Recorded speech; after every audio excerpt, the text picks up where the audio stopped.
#EatPlanetBased to build your own planet-based diet, meaning a diet that's good for people and the planet. WWF UK researcher Sarah Halevy will tell you all about it.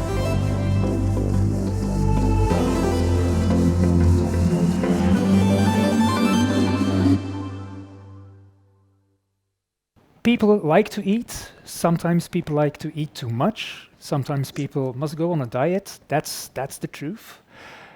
Did you know that even a plant-based diet is possible? No? Well, I know someone who does, and that's Sarah. Sarah, welcome in the show. Yeah, that's something that you have researched. How can you do plant-based diets? What is the essence of that? It's really important to understand why it's so important for WWF. And that is, of course, to do with the impact that we have seen of the food system over the last few years. You know, only this year between the extreme weathers and the wildfire seasons, which has an enormous impact on our planet. And we know that our food system is at the core of that, with an impact on both land and water use. And our Living Planet report tells us that land conversion to food system is a major driver of diversity loss, with an average 68% decline in biodiversity. And we're losing the abundance of our walking, swimming, buzzing creatures that we share this planet with. The web of diversity we need to sustain ourselves. And we need to stop that trend and restore nature. And we have known for a while that dietary change is an opportunity for change, an integral to food system change, and that food system change in itself is necessary to restore nature or bend the curve on biodiversity loss, as we say. And what I wanted to talk to you about is a new way of talking about talking about dietary change, which is planet-based diets. Our work started with a very simple question. Do we know the environmental impact of diets on a national level? And the answer was, by and large, no. We don't know the impact of food consumption on a country-by-country basis. And that's really important because although there have been many calls for dietary change over the last few years, they have largely been from a global perspective. But we need to understand the impact of diets on a national level, because that is when dietary change will take place. So in our study, we have assessed the environmental and health impact of consumption in almost 150 countries against 11 human and environmental health indicators, ranging from mortality to cropland use, greenhouse gas emissions to biodiversity and more. And what we see in our analysis is that shifting diets has many benefits, but the impact will play out differently on a national level and must therefore be assessed, understood, and managed at that national level. Mm-hmm. So although globally dietary shifts are needed to reduce the dramatic decline in species, and that will look differently around the world, by and large, what we're looking at is, of course, as it says here, a plant-based diet which is made up of sustainable food, more plants than animals, and foods which are healthy and minimally processed.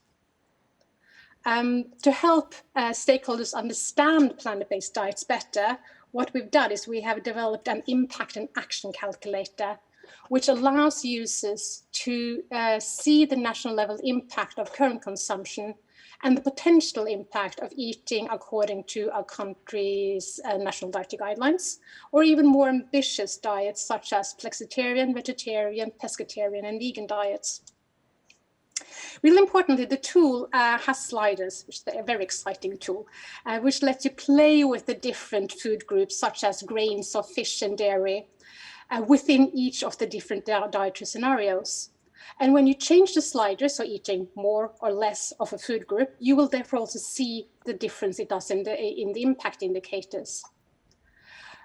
So what planet-based diets, our science, and our impact and action calculator does, it gives chefs and food professionals an opportunity to talk about dietary change in a more flexible way, moving away from labels, which can be confusing or even derisive. And you can more easily understand how to increase or decrease the consumption of the different food groups and the impact that will have, rather than being bound by a defined diet. And I think the beauty of the tool is that it can not only help you therefore understand the impact of a diet or changing from one diet to the other, but you can understand the impact of the space between the diets in the country where you work or live. And this really creates space for everyone to understand and to move towards a plant-based diet. Because by better understanding flexibility of dietary change, food professionals are better equipped to make changes, whether that's by advocating for changes to things like the National Dietary Guidelines, or through menu development where you work. But of course, it's not about science, and it's not always about science and tools. And for most of us, it's not really about science and tools at all. Mm-hmm. It's about food. And, and this is where the role of chefs is so important, because chefs and food professionals are the people who can bring our science to life.